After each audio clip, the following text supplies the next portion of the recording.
Tinokukwazisai mhuri yeZimbabwe nasira rimwe zuva tiri munzvimbo yeMount Darwin. Tirimo muMount Darwin muri kupisa. Zita rangu ndinonzi Edwin Shamba. Mabhonzo ashungurudza zvinhu zvakaoma. Taitawo zvakare imwe nhau yangofanana neiyoyo munzvimbo yeTsakare muMount Darwin. Mwana akaurayiwa nekuda kwehurombwa. Chii mhuri yeZimbabwe, hurombwa hwanyanyisa. Ndiyo nhau yatati tikupei regedzai musinzwire zvizere. Tinokukurudzirai mhuri yeZimbabwe kuramba muchisubscribe kuDrumas Media. Drumas Media taking you to another level.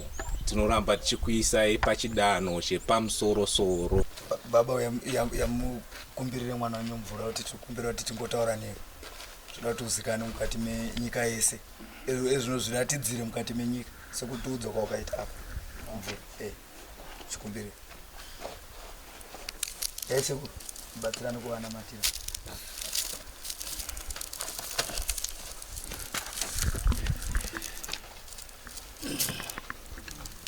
Catherine uya utaure uonekwe mukati menyika yese kuti ndo zvakaitika pauri. Uya ubude pachena ruzhinji rwese rugoona pane zvakaitika pauri zvinorwadza zvinosiririsa. Wera uya usaite shungu uya zvakana mune zvakanaka ukurukure mara zvizadwa urukura tinozwa kuti uri kutambura kwauri kusango kwauri kuuya kuti ubude pachena kuti vanhu vakutore uya uzoviga zvakanaka uga zvakasawira uya zvakanaka tinisawira wako ubude muchikwambo futi ubude zvakana muchikwambo ubude muchikwambo maulimomo uye uiga zvakanaka zvatinoita kumhuri rubaya uri kumhuri kana rubaya uko tokoti ubveko uko uye mukati musha mako igwe mene zvakanaka muri chifiwa zvakanaka tatokumbira kwati sawira tokutaka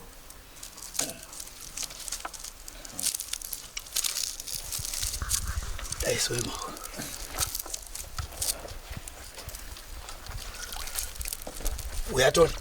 Uyatoni utaure pamhuri yeZimbabwe.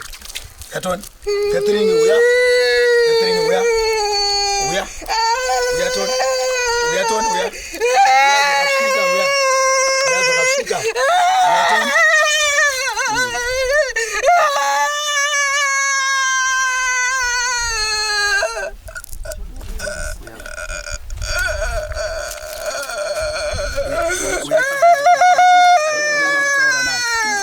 Mhuri yeZimbabwe ndashedza mhepo yacho ndomushedzero watinoita yakunyatsotaura zvakakwana.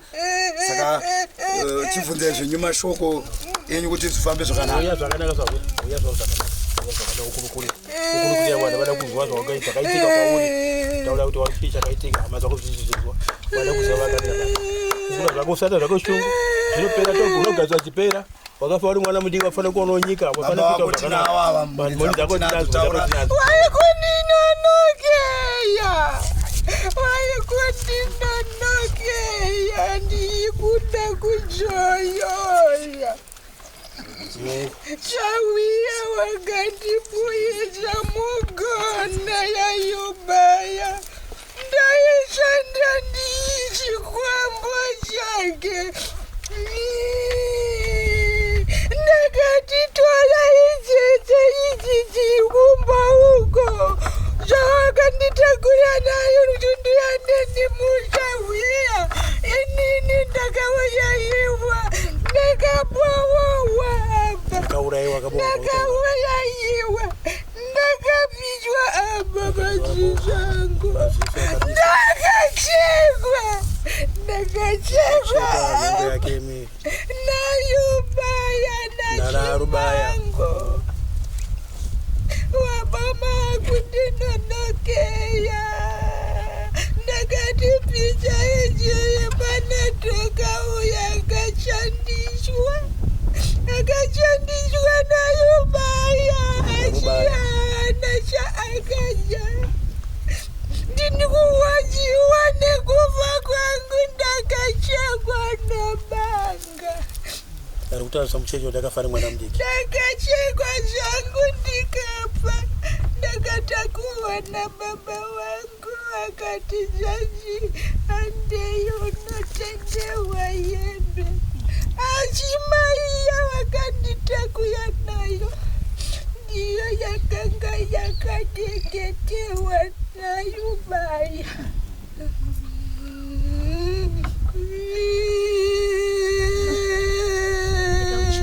ndikaita kuchema ndikaita chungu ndikakuchema zvinogadzirika pazvasvika apa zvakuti zvipere zvichinaka vari kuzvinzwa pazvasvika apa zvakuti zvinonaka kamuri yezimbabwe iri kuzvinzwa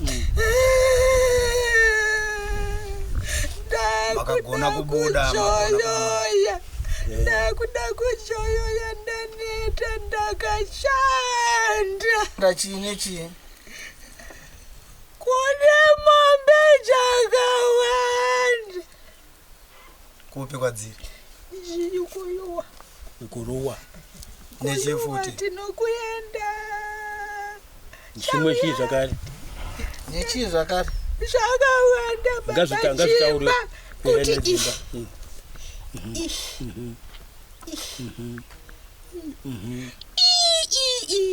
baba imba iyi huyu ndiko kwatanga tichigara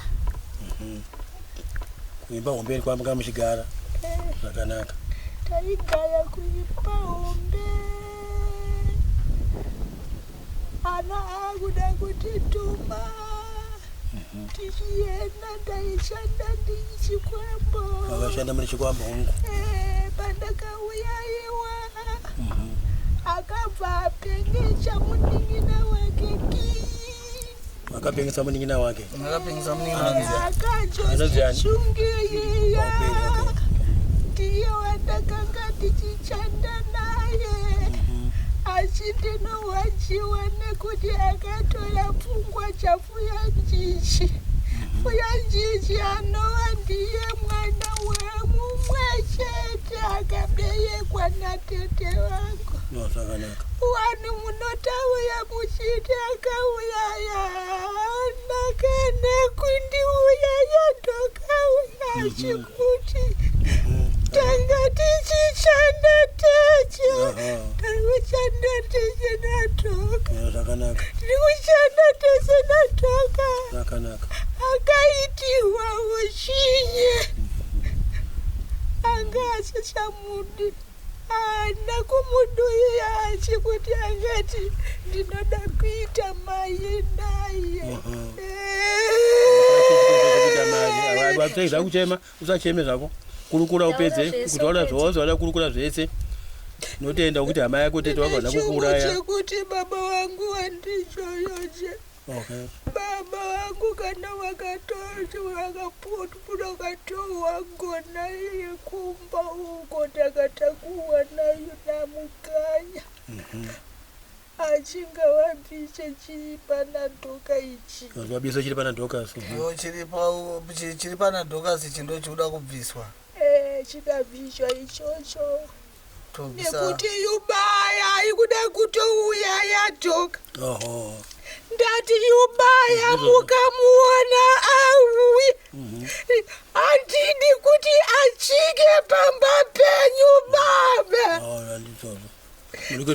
ayege kuchika ipapo zvino kana anga anewo mazwi pamwe ekuti muenzane tachingoti pamwe anoenjana chii iye kuipa zvaipa zvangu cheche ndichatakuya zvangu cheche chachachanda munojiwa yeye kuti mai wake takanga takagaya chenu timumba achiudzwa namai wake kuti wewe mwanangu mwana wakachigumiya uyu wakamuita sei kana uine chawakaita uchaita ngoji ini ndakagaya changu uchiteerera changu akamuti unojiwa yeye kuti uchafa uyu yombe ukashaya uchina chauinacho ini ndakanga ndiiko changu uchiteerera zvino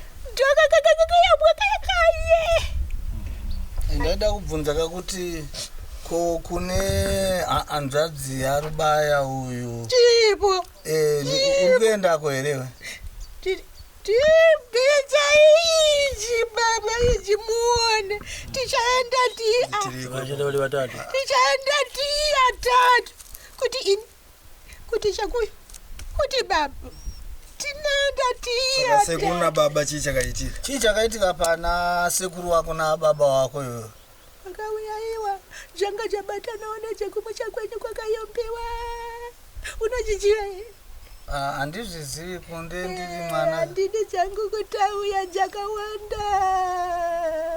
Saka vakaurayiwa nana akauya iwanaiba chinangwa chavaiurayirwa. chinangwa chavaiurayirwa ndeche waiziva kuti kana tikafamba vanhu vanochondiona chinhu changu chikarega kushaita chakanaka chakawakaona kuti anenge achingonda kuchiita uye isu toda kuti uripiwe Rwisa. ndiri kuda kuipiwa ndochaka chauya wangu ndochaka ndiri kukuja kuti inini chinhu choyo chaikamuwane chete chandichaita ini inga ndiri kukufananidziyai dhoka anogaya chiwadziwa nepa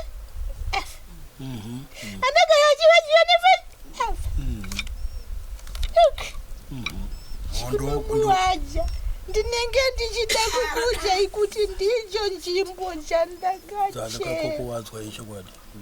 zvino ndakudawo kuti achijoyo yawo kana mukaita ichi cheche chiri kumuwanja chinopeya. aiwa tirikunzwa takamirira mukanya wacho kuti dai vagunobvisa zvipana dhoka pachonaka asi ndinokukumbira iregaiwo kumuvenga ana kumuuyaya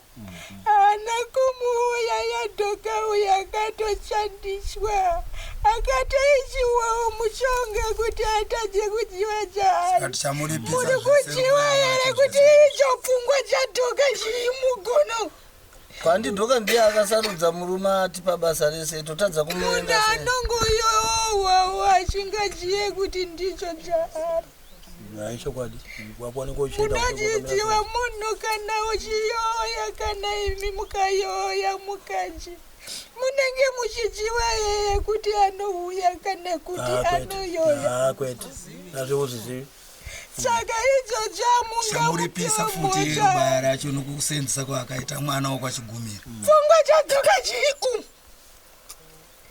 tochaka muchimuona achiita kunge akanyayaya kunge akapusha pfungwa chake chiri umu mukono chii chaikutarisai kubuda pesa apa vanhu vachitambudzika pesa apa kubva kumashure ndo zvakaita ndare mugona ndanga ndiye mugona inga ndakakuudzai baba kuti tendai chauya wangu apa anditora pakuru kule andibuyicha mugona umu ndimama andibuyicha kuti ndigone kuuya ndichitaura nemi ndati tendai chauya wangu mukanya ichochi munochiva kuti tiri kugaya papi mhuri yekwachiribaya iri kuzizivawo here kuti vane dambudziko rakadai noti kwanga wanetsaka hakusi kwako chaiko nekuti zvakaita kuti ndidzonyanya kunecha kuno sei wakanyanya kunetsa unoziva here kuti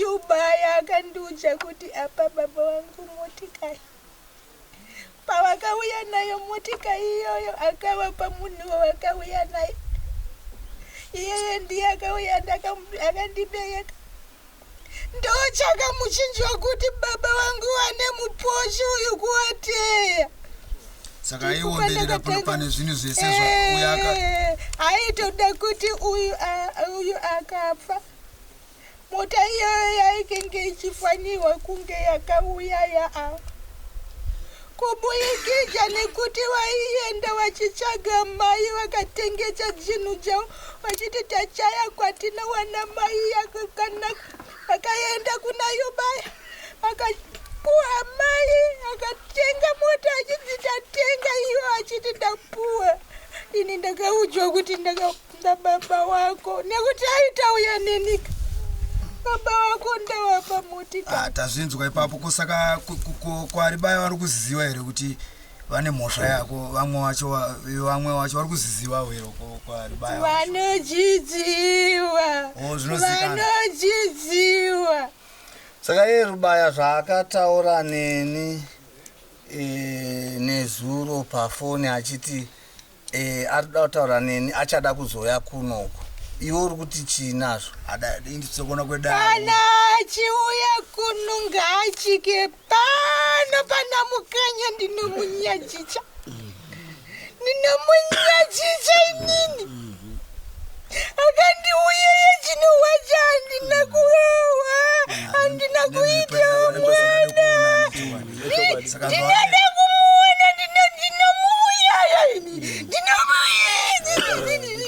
pakanaka ndikaita shungu zvopera zviri kuda kusvika kumagumo asi isusu zvokuti auye tatida kuti noti ari kuratidza kuti pane zvaari kuona noti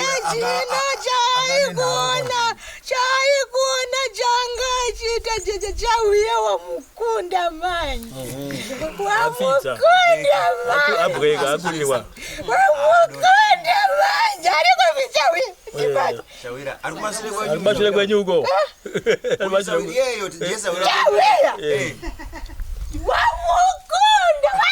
Maziso akaitwa sei noti munofanira kubudira muri weZimbabwe nokuti mukuratidza tenge makatoshowa chiri kuitika. Ndakabviswa madziso ndikabviswa pfungwa dzangu ndikabviswa moyo wangu. Tatoratidza kuti pamwe maizogona chikoro kaime kumberi. Noti munhu wandipfaka pane vanhu ane pfungwa. Jeredzo dzakaonekwa kana zvinoratidza kuti ndiri kuchikukucha chandakabviswa ndati dhoka apa panomuwaja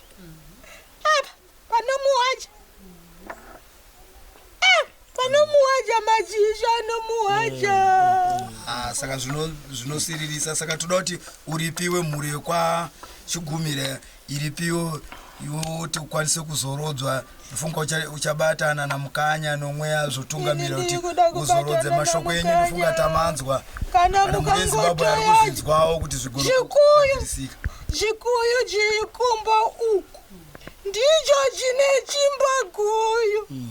Baba wangu wachayayirega vamwe wachada ndiri kuvaona changu. Sei wari kuramba na baba wacho kubatana nokuti tikumaona mwana mudiki kawo. Urombo wawo vari kuda wakayamba futi. Vatine vauyeka. Munobvisiwa. Ndibvichaiwoka apa. Nongotiratidza pamuri chete tinochera. Ndizoyoye. Ichi ndicho chikuyu baba. Ndima mune pfungwa dzangu ndipo pane mwoyo wangu ndipo pane apa madziso tese ziri akachiwaka chakanaka baba.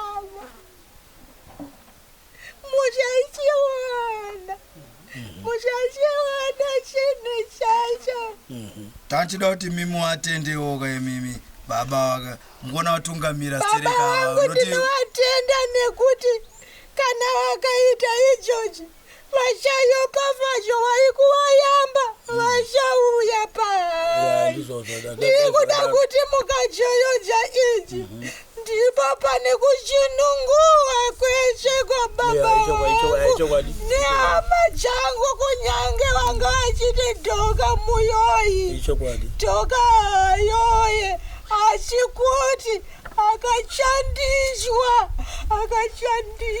nekuti nyama yake inenge yakuoneka paakashandiswa achichekwa manyora achipfungaidzwa zvese achiitwa izvozvo achibatanidzwa. Saka vanhu vanongoti ndiwo uroyi wacho mwanangu, nokuti vanoti ndiwo uroyi wacho ndoku ukauya nokuburikidza nomurume wenyu kwauyo. Murume wenyu tinomuti murume wenyu munhu zvinoacha ndiyoyaka munozvitaura kana auya nokuti apa ada kuuya. Zvesachabvisa rora racho mutora zvinhu zvamukashanda zvese nenguva yanga muchada kuti muchiwana janga akaita. Aiti kana akuda chekuti atauye nababa wangu iwawa aishandisa achivacheja iwe vaiti ndatiri kufamba jangu achiva izochika pari. Baba jiye chaikuja ikuti ndinobhadhaya jakadi anga akucheja ipapo nekuti ini ndinenge ndichimubvunja asi panga achitaura kuti mamuchida zvakadi anzi akambotaura Rubaya kuti baba pamungoti takashaya mwana wenyu mukuda zvakadi anzi angada kuzvichaja. Saka pati mimi ndimunofanira kutaura imimi ndati nini aiye Yubaya anenge achimucheja ndiye nemuchanga wake.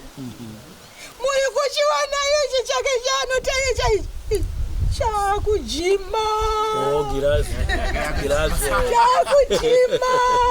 chakujima chichikuikizana chauya wangu manje kana chadzima tinotenda kakuti zvinhu zvacho zviri kufamba ndikutenda changu chauya wangu kandibuisha mugona ndanga ndiri mugona ndaitoya mai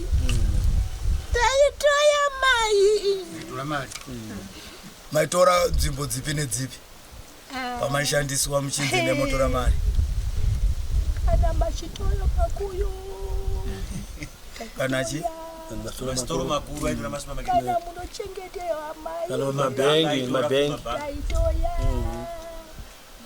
kana tatoya anojotitia mabiko ekuti juwa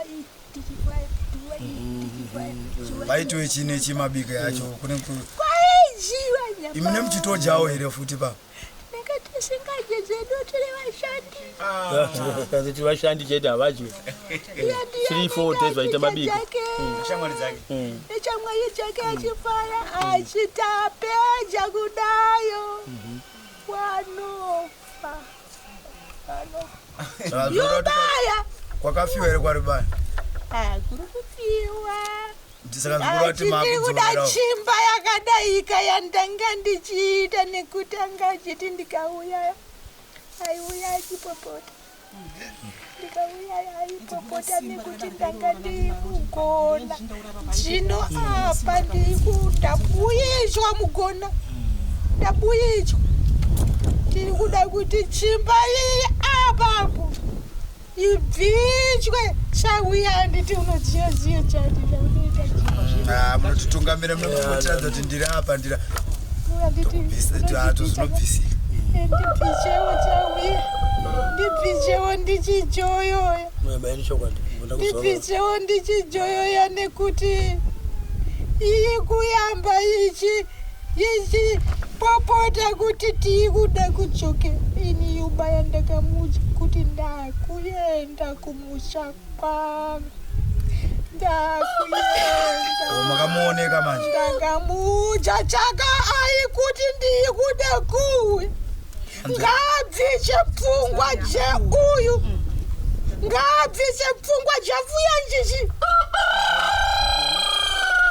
mugona ngachibvishe preference wacho mudaidza uweka pano pana mukanya abatsira kana chumvu kona iyi kabatwa tinochiwa kuti nepfungwa chake chinenge chabuyishwa mugona umu moyo wake unoda achi kona iyi ndiyo iyi kumubata pfungwa chake chinopfunga achigona iyi saka zvinoratidza ndohombe kai ndiyo hombe mukudetemera nokuritaura saka gona iyi saka zvichaita kuti mutitungamire tizvigone gona iyi patinotumira kuti tiite tichaita kuti zvibude pachena futi gona iyi apa anga achiti ndiri kuda kuuya yadhoka nekuti dhoka uyu akuita chaanga achingadi nekuti akaenda kumba kwawo akamujinga munojiwa yeye kuti munhu akachandisha kuti uyu ndiye wandiri kuchandisha pakuyomba muchengeti amude anenge achifamba achinge yombe chaka ndicho china dhoka chandiri kuda kukutauriyai nachi inini chandiri kuda ndechekujoyo kuti mukatoyagona iyi ndipo pane chimba yeche iyi apa chaka chekuyu wandauya nawo nagogo wangu wakundidaidza mushauya anzo wakudaidzwa ndakuchezewa nji wakutaudza kuti tuchii turi kuita zvatinoda tuchizotauya mhuri yezimbabwe mazvinzwira zviri kuitika kumwana akaurayiwa nekuda kwepfuma nekuda kwemari. Veduwe ngatishandei tibuditse ziya. Muri yeZimbabwe manzwa zvataurwa nemwana akaurayiwa. Tongaiwo tinzwe muri yeZimbabwe. Zita rangu ndinonzi Edwin Shamba.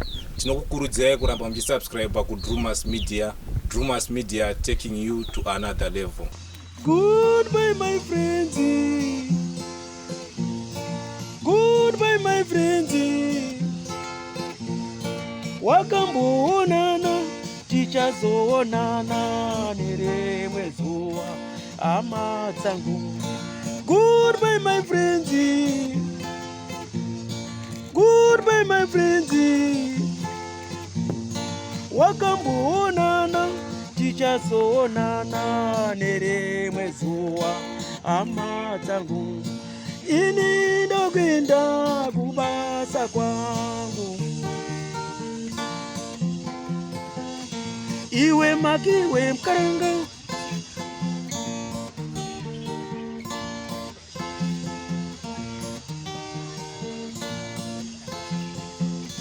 Iwe makiwe mkaranga.